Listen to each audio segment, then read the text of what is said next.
So in this video, we're going to finish the last readings for the chapter, which will be pages 34 to the end, and we will be completing text-dependent question number 4.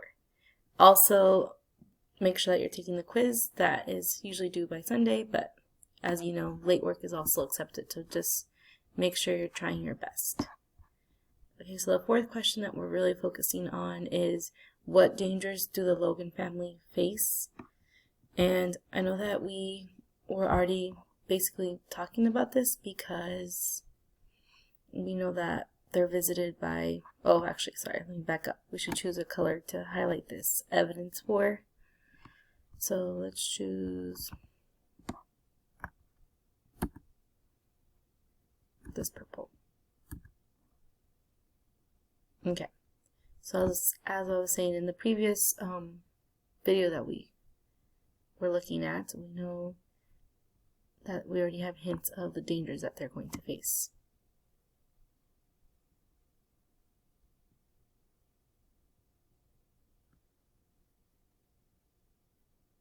Okay, so as we're approaching, I think we should go right before it, because we left off with Mr. Avery and Mr. Lanier visiting the Logan family. And if you kind of caught on, they're telling them that they could no longer shop at Vicksburg because they're basically being threatened. But I wanted to go back a little bit more, because before this, we also know that they get visited by Mr. Jameson.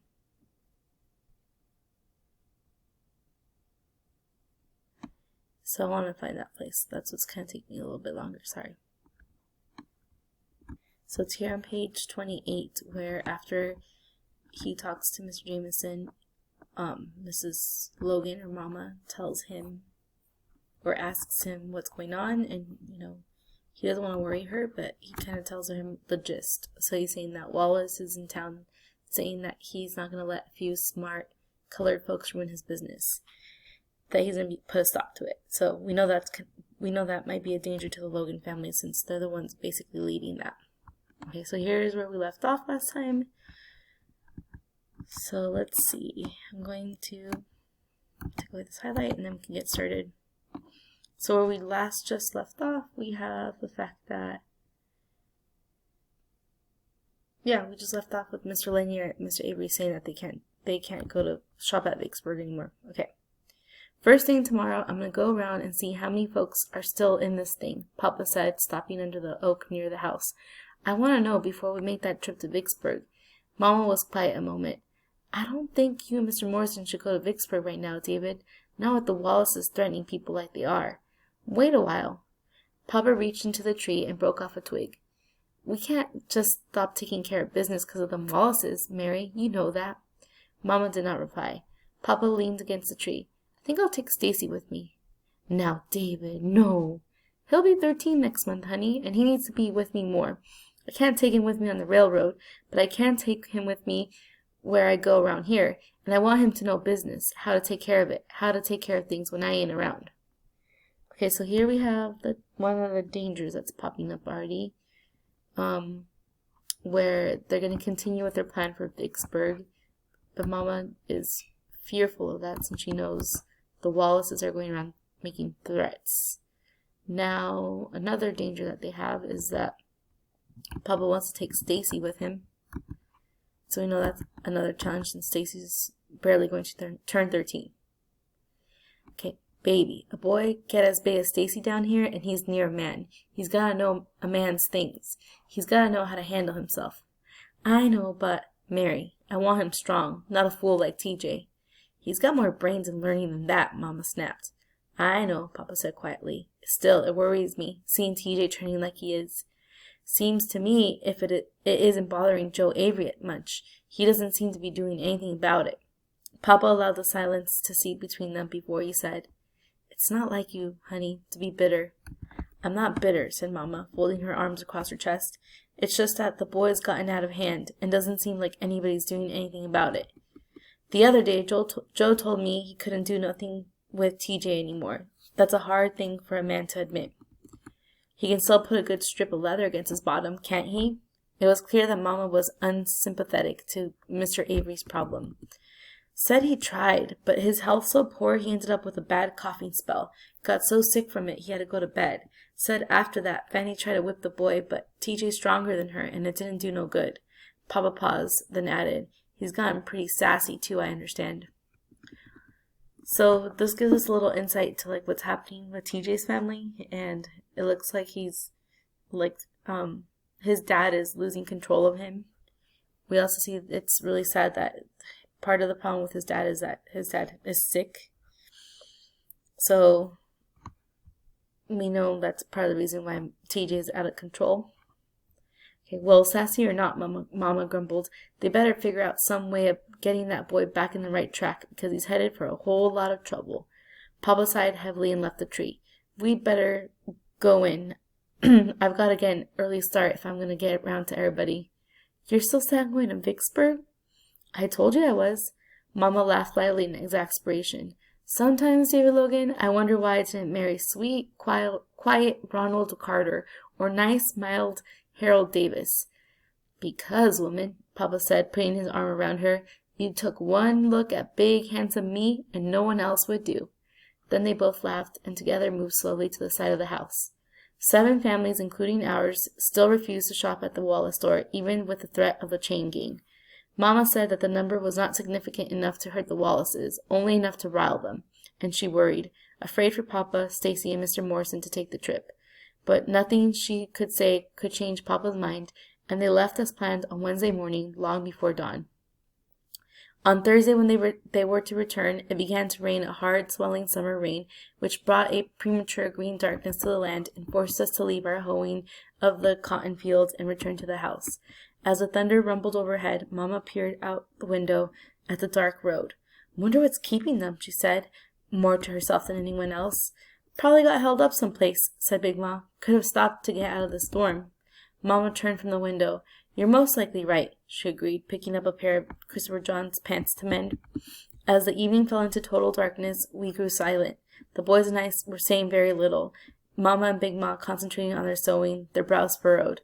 My throat grew tight, and without knowing why I was afraid, I said, Mama, I said, they all right, ain't they? Mama stared down at me. Course they're all right. They're just late, that's all. But, Mama, you suppose maybe somebody done. I think you children better go on to bed, Mama said, sharply without letting me finish. But I want to wait up for Papa, objected little man. Me too, said sleepy Christopher John. You'll see him in the morning. Now get to bed. Since there was nothing we could do but obey, we went to bed. But I could not sleep. The cold fear crept up my body, churning my stomach and tightening its grip on my throat. Finally, when I felt that I was going to be sick from it, I rose and padded silently into Mama and Papa's room. Mama was standing with her back to me, her arms folded, and Big Ma was still patching. Neither one of them heard the door swing open. I started to speak, but Mama was talking, and I decided not to interrupt her. I've got a good mind to saddle a lady and go looking for them, she said. Now, Mary, what good would that do? Big Ma questioned. You running around out there on that mare by yourself in the darkness and rain? But something's happened to them. I can feel it. It's just in your mind, child, Big Ma scoffed unconvincingly. Them men folks all right. Okay, so we can see that might be a danger that the Logan men are in, so I think I'm going to highlight where Mama says that she's tempted to go on her horse to go looking for them. Okay, let's keep going. No, said Mama, shaking her head. The Wallaces aren't just in my mind. She stopped suddenly and stood very still. Mary, thought I heard something. The dog started barking, and she turned, half running across the room, pushing up the lock in a mad haste. She swung the door open and cried into the storm, David? David? Unable to stay put, I dashed across the room. Cassie, what you doing up, girl? Asked Big Ma, swatting me as I passed her. But Mama, staring into the wet night, said nothing when I reached her side. Is it them? I asked. Out of the darkness, a round light appeared, moving slowly across the drive, and Mr. Morrison's voice drifted softly to us. Go on, Stacy, he said. I got him. Then Stacy, a flashlight in his hand, came into sight, followed by Mr. Morrison carrying Papa. David! Mama gasped, her voice a frightened whisper. Big Mom, standing behind me, stepped back, pulling me with her. She stripped the bed to its sheets and ordered, "Put him right here, Mr. Morrison." As Mr. Morrison climbed the stairs, we could see that Papa's left leg stuck straight out, immobilized by his shotgun strapped to it with a rope. His head was wrapped in a rag through which the dark redness of the blood had seeped. Mr. Morrison eased Papa through the doorway, careful not to hit the strapped leg, and laid him gently on the bed. Mama went immediately to the bed and took Papa's hand. "Hey, baby," Papa said faintly. "I'm all right. Just got my leg broke, that's all." "Wagon rolled over it," said Mr. Morrison, avoiding Mama's eyes. "We better get that leg set. Didn't have time on the road."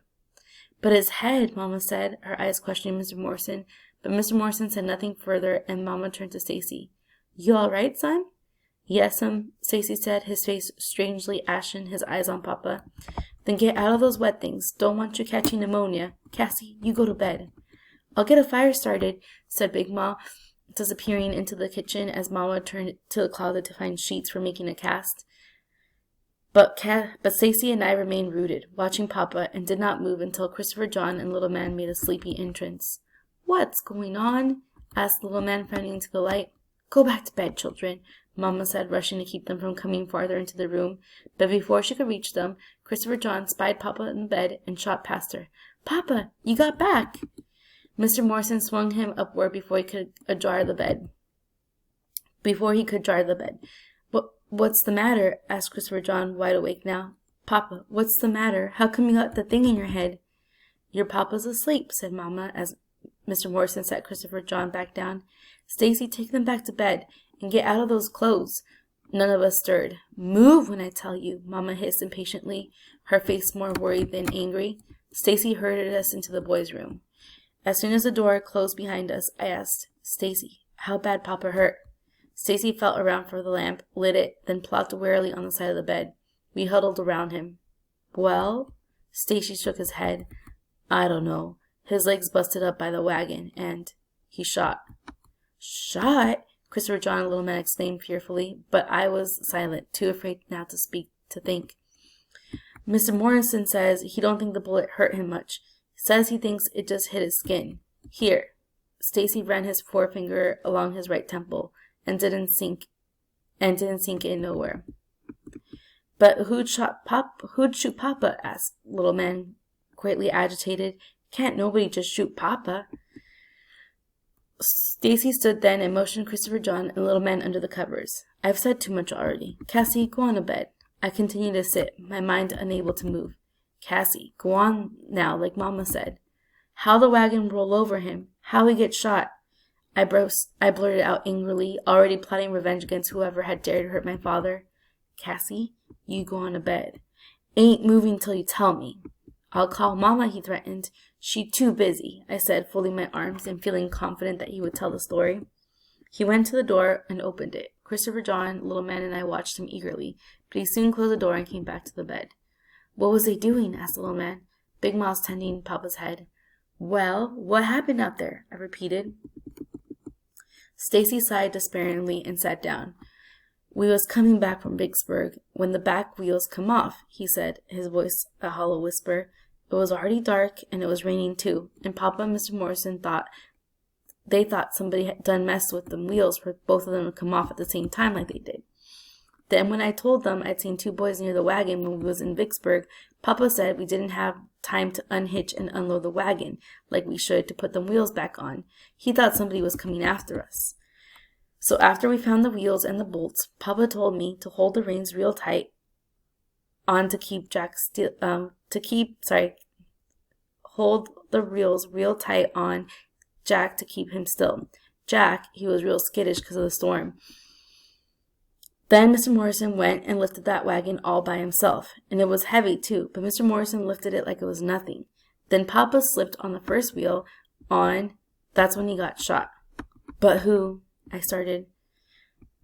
So we're actually going to pause here until we see some of the dangers that they face in the night, which we're going to start the next video maybe highlighting, start thinking what exactly happened to Papa.